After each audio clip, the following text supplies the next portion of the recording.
সচিবালয়ে অন্তর্বর্তী সরকারের উপদেষ্টা হাসান আরিফের তৃতীয় নামাজে জানাজা অনুষ্ঠিত হয়েছে।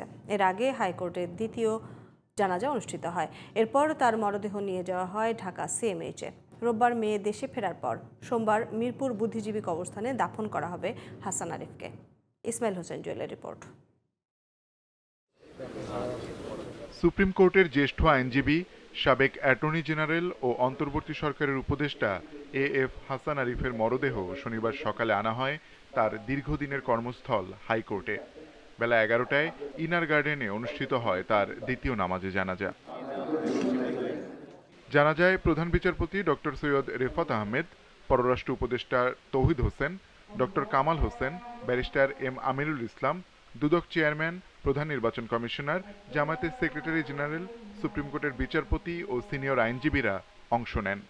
তিনি আইনের ক্ষেত্রে একজন কিংবদন্তি ছিলেন। আমি বলবো যে আইনের সব কঠিন মামলায়, কঠিন প্রশ্নে এত সুন্দর এবং সাবলীল ভাষায় সেগুলো সমাধান দিতেন এবং অনেক জটিল মামলায় এই সুপ্রিম কোর্টকে তিনি সাহায্য করেছেন তার পাণ্ডিত্য দিয়ে, তার জ্ঞান দিয়ে। তার কাছ থেকে আমরা জুনিয়র হিসাবে গত 40 বছর ব্যক্তিগতভাবে আমি অনেক শিক্ষা পেয়েছি এবং আমি সাহস পেয়েছি। তার মৃত্যুতে আইন জগতে একটা বিশাল শূন্যতা বিরাজ হয়েছে এবং এটা কখন পূরণ আমরা জানি না।